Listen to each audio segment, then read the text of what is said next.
Hello friends, आज की ताज़ा खबरों में आप सभी का स्वागत है। झारखंड की तमाम छोटी बड़ी खबर इस वीडियो में देखने को मिलेगी। सबसे पहले बड़ी खबर, मैट्रिक इंटर की विशेष परीक्षा में शामिल होंगे 35,000 से अधिक विद्यार्थी। एक बड़ी खबर की जैक के द्वारा 7 सितंबर से आयोजित मैट्रिक और इंटर की विशेष परीक्षा राज्य के 524 केंद्रों पर आयोजित की जाएगी। परीक्षा की तैयारियां पूरी कर ली गई है और कोरोना महामारी पर राज्य सरकार के द्वारा जारी गाइडलाइन के आधार पर परीक्षा कराई जाएगी। कोरोना संक्रमण के कारण परीक्षा नहीं हुई थी, जिस कारण प्रमोट करने के लिए छात्रों का इंटरनल असाइनमेंट से पास किया गया है, जिसके बाद जारी परिणाम में करीब 35,000 से अधिक परीक्षार्थी असफल हो गए हैं। इन विद्यार्थियों की ओर से लगातार विरोध किए जाने के बाद झारखंड एकेडमिक काउंसिल की ओर से विशेष परीक्षा का आयोजन करने का निर्णय लिया गया है। बता दें, परीक्षा का आयोजन 7 से 11 सितंबर के बीच किया जाएगा। इसी के साथ ही अगली बड़ी खबर, हॉकी की नर्सरी सिमडेगा के युवाओं के विकास के लिए बना विशेष केंद्र। एक बड़ी राहत की खबर की झारखंड के आकांक्षी जिला और हॉकी की नर्सरी के रूप में पहचान बनने वाले सिमडेगा के युवा अंग्रेजी बोलना और शारीरिक भाषा और अन्य तरह के कौशल से संपन्न होंगे। अभी तक सुविधाओं के अभाव में यहाँ के युवाओं को सरकारी नौकरियों और अन्य क्षेत्रों में बहुत ज्यादा अवसर नहीं मिल सका है। मुख्यमंत्री हेमंत सोरेन का युवाओं के विकास पर शुरू से ही विशेष ध्यान रहा है। उनके निर्देश के बाद सिमडेगा में करियर काउंसलिंग और कौशल विकास सेंटर की शुरुआत की गई है, ताकि यहाँ के युवा केंद्र की बेहतर सुविधाओं का लाभ लेते हुए अपनी भविष्य को गढ़ सके। युवाओं को एक ही छत के नीचे career counselling, spoken English skill development और पर्सनालिटी डेवलपमेंट की सुविधा दी जा रही है। इसी के साथ ही अगली बड़ी खबर, मौसम विभाग से, झारखंड में आज से फिर सक्रिय होगा मानसून। झारखंड में आज से एक बार फिर से मानसून के सक्रिय होने के असर है। मौसम विभाग से मिली जानकारी के अनुसार दक्षिणी छत्तीसगढ़ में एक कम दबाव का क्षेत्र बना हुआ है। इस कम दबाव के क्षेत्र से ही होकर अभी मानसून का टर्फ लाइन गुजर रहा है। ऐसे में इसका असर झारखंड में 1-2 दिनों में देखने को मिल सकता है। इसके कारण झारखंड के कुछ हिस्सों में बेहतर बारिश होने की संभावना है। इसी के साथ ही अगली बड़ी खबर, झारखंड कोरोना अपडेट से।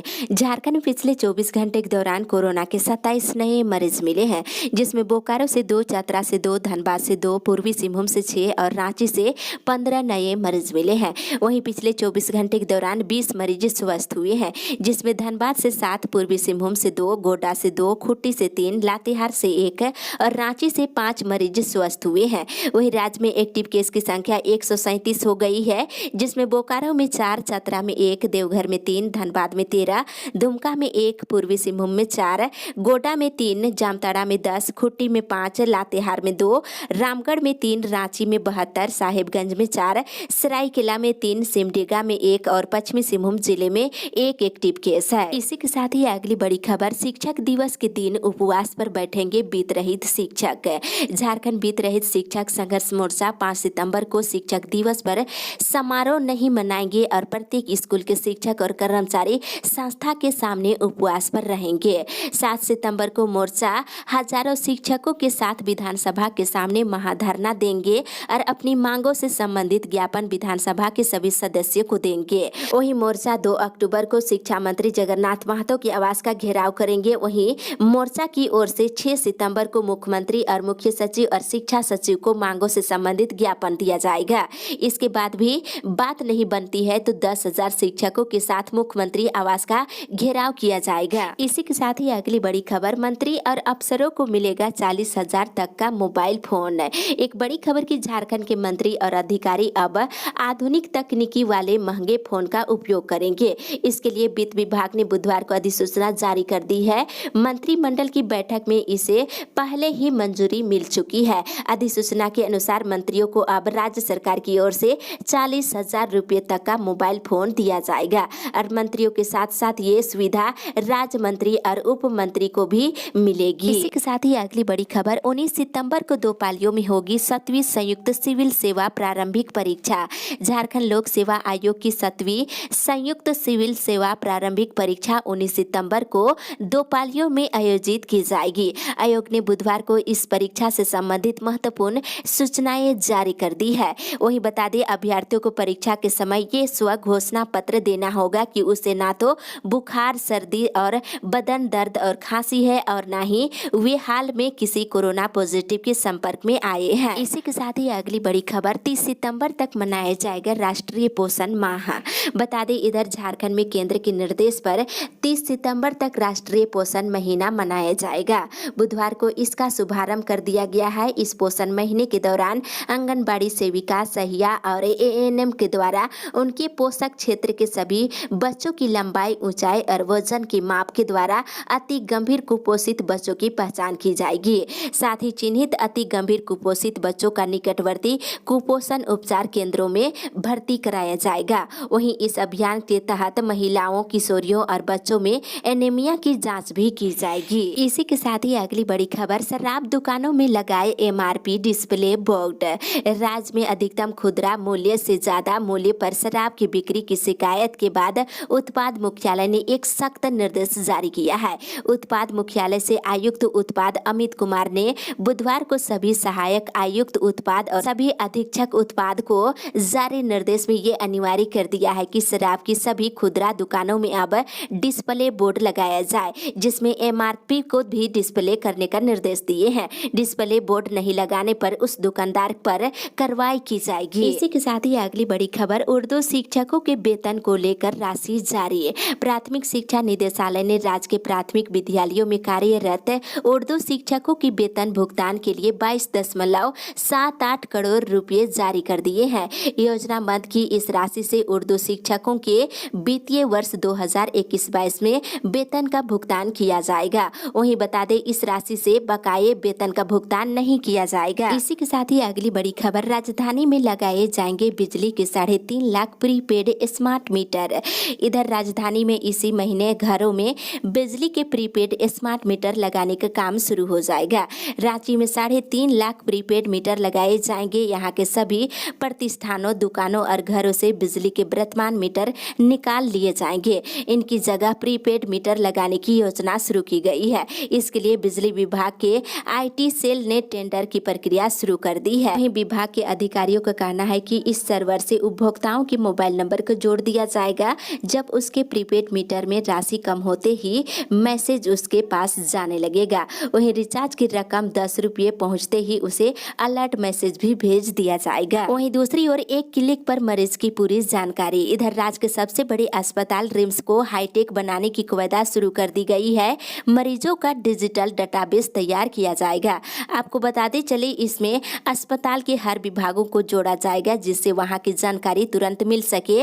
रिम्स में हॉस्पिटल मैनेजमेंट सिस्टम के तहत ये पहल की जा रही है।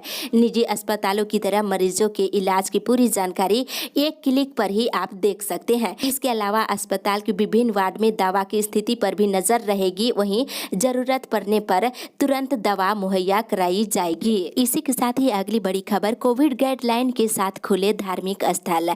धार्मिक स्थलों को खोलने और धार्मिक आयोजनों की अनुमति के लिए मुख्यमंत्री झारखंड सरकार का ध्यान आकर्षित कराने के लिए मां छिन्नमस्तिका समिति और रांची जनसेवक संघ के तत्वाधान में पहाड़ी मंदिर से अल्बर्ट एक्का चौक तक पद यात्रा कल निकाली गई। आपको बता दें, इसमें पहाड़ी मंदिर, मां छिन्नमस्तिका मंदिर परिसर के पुजारी और आसपास के दुकानदार के साथ पैदल शनि मंदिर, दुर्गा मंदिर होते हुए अल्बर्ट एक्का चौक तक पहुंचे। और मंदिर झारखंड में बंद है, जिससे पुजारियों और प्रसाद आदि बेचने वाले लोगों के परिवारों के समक्ष भूखमरी की स्थिति उत्पन्न हो गई है। कोरोना गाइडलाइन के साथ धार्मिक स्थल खोलने की मांग की गई है। इसी के साथ ही अगली बड़ी खबर, कोल इंडिया में अगले साल बम्पर बहाली। एक राहत भरी खबर की अगले साल कोल इंडिया ने मैनेजमेंट ट्रेनी की बम्पर बहाली का संकेत नोटिस जारी किया है। फाइनल वैकेंसी बाद में जारी होगी। कोल इंडिया और अनुषंगी कंपनियों में नौकरी को इच्छुक माइनिंग ग्रेजुएट के लिए एडवांस वैकेंसी को लेकर नोटिस जारी किया गया है। जानकारी दी गई है कि 2022 की संभावित वैकेंसी में जिन्हें कोल इंडिया में नौकरी में दिलचस्पी है, वे अभी ही गेट की परीक्षा के लिए रजिस्ट्रेशन करवा सकते हैं। इसी के साथ ही अगली बड़ी खबर, फिर 25 रुपये महंगा हुआ गैस सिलेंडर। आम जनता की जेब पर पड़ रही महंगाई का बोझ कम होने के बजाय बढ़ता ही जा रहा है। सितंबर महीने की शुरुआत के साथ ही गैस सिलेंडर के दामों में बढ़ोतरी कर दी गई है। बुधवार को देश भर में एलपीजी सिलेंडर के दाम में फिर 25 रुपये बढ़ा दिए गए हैं। आपको बता दें, इस बढ़ोतरी के बाद राजधानी रांची में 14 किलो 200 ग्राम वाला गैस सिलेंडर 942 रुपये में अब मिलेगा। वहीं दूसरी ओर एक मिस कॉल से घर बैठे मिल सकता है नया गैस कनेक्शन।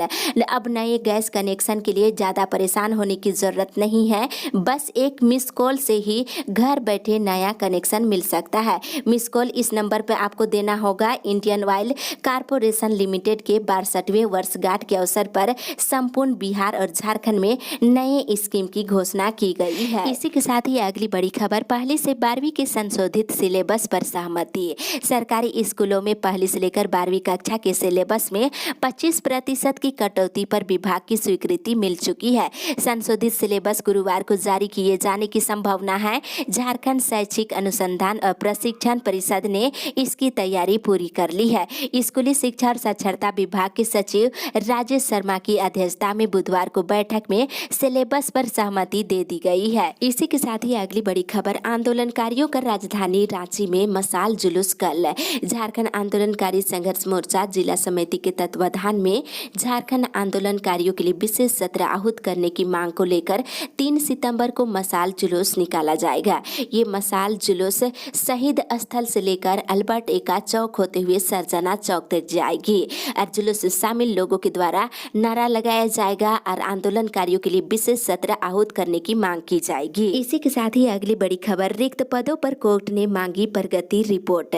झारखंड हाईकोर्ट ने राज्य के बाल कल्याण समिति और जस्टिस जुवेनाइल बोर्ड और बाल संरक्षण आयोग में रिक्त पदों पर नियुक्ति नहीं किए जाने पर नाराजगी जताई है। Chief justice doctor Ravi Ranjan और जस्टिस सुजीत नारायण प्रसाद की अदालत ने बुधवार को सुनवाई करते हुए कहा है कि इस मामले में सरकार को 1.5 साल पहले ही आदेश दिया गया था, लेकिन सरकार आज भी जानकारी देने के लिए समय की मांग कर रही है। ये गंभीर मामला है। वहीं दूसरी ओर ओबीसी आरक्षण मंच का आरक्षण अधिकार मंच सम्मेलन 4 को झारखंड ओबीसी आरक्षण मंच के अध्यक्ष कैलाश यादव के नेतृत्व में शिष्टमंडल ग्रामीण विकास मंत्री आलमगीर आलम और श्रम मंत्री सत्यानंद भोक्ता से कल मुलाकात किया है। शिष्टमंडल ने मंत्रियों को 4 सितंबर को आरक्षण अधिकार महासम्मेलन में आमंत्रित किया है।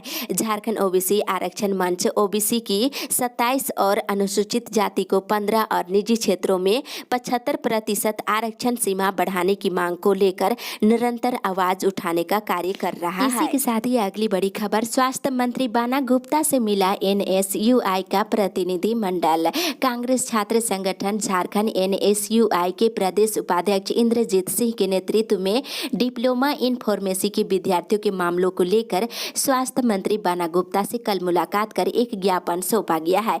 वहीं बता दें, सत्र 2019 से 21 के डिप्लोमा इन फार्मेसी के पूरे झारखंड के विद्यार्थियों की अभी तक पहले वर्ष की परीक्षा नहीं ली गई है। इसके साथ ही बैकलॉग विद्यार्थियों की भी परीक्षा नहीं हुई है। आपको बता दें, मौके पर स्वास्थ्य मंत्री बाना गुप्ता ने फार्मेसी के चेयरमैन को तुरंत फोन करके आदेश दिया है कि जल्द से जल्द सभी विद्यार्थियों की परीक्षा लिया जाए और छात्र हित में फैसला लेने का निर्देश दिए हैं। इसी के साथ ही अगली बड़ी खबर, कुछ जिलों ने अभी तक नहीं दी यास तूफान से नुकसान की रिपोर्ट। इधर झारखंड से यास तूफान के गुजरे हुए 3 महीने बीत गए हैं, लेकिन नुकसान कितने हुए हैं और क्या क्या हुआ है, इससे संबंधित रिपोर्ट अब तक कुछ जिलों ने नहीं दे पाए हैं। इसका असर ये है कि राज्य सरकार केंद्र सरकार को नुकसान से संबंधित रिपोर्ट नहीं दे सकी है और केंद्र से नुकसान की भरपाई के लिए मिले 200 करोड़ रुपये में से 1 रुपये खर्च नहीं कर सकी है। जिलों की लापरवाही का खमियाजा पीड़ित परिवार भुगत रहे हैं, जिन्हें अब तक फूटी कौड़ी नहीं मिल सकी है।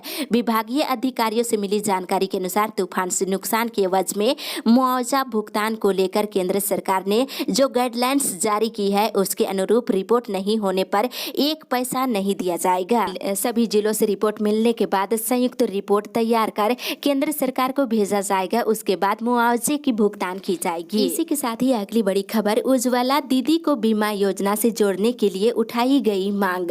झारखंड प्रदेश उज्ज्वला दीदी संघ की सदर प्रखंड इकाई की बैठक बुधवार को कस्बा गोडा स्कूल प्रांगण में की गई है। बता दें, इसमें झारखंड सरकार को 5 सूत्री मांगों से संबंधित ज्ञापन भेजा गया है और उनकी 5 सूत्री मांगों में झारखंड प्रदेश उज्ज्वला दीदी को मानदेय के रूप में 10,000 रुपया देने और उज्ज्वला दीदी का नियमावली बनाने और तीसरा, केंद्र सरकार और झारखंड सरकार द्वारा पंचायत स्तर और गांव स्तर में कल्याणकारी योजना जो चलाई जा रही है, इस योजना को उज्ज्वला दीदी के द्वारा संचालित कराए जाने की मांग की गई है। इसके साथ ही उज्ज्वला दीदी का ड्रेस कोड लागू करने और पहचान पत्र पत्र दिए जाने और उज्ज्वला दीदी को बीमा योजना से जोड़ने की मांग की गई है। इसी के साथ ही अगली बड़ी खबर, मेधा सूची नियमों की अनदेखी की शिकायत है। इधर 15वीं वित्त आयोग के तहत संविदा पर कनीय अभियंता के चयन हेतु आयोजित होने वाली दक्षता परीक्षा में अभ्यर्थियों ने आरक्षण कोटावार 3 गुना प्रारंभिक मेधा सूची जारी करने की मांग की है।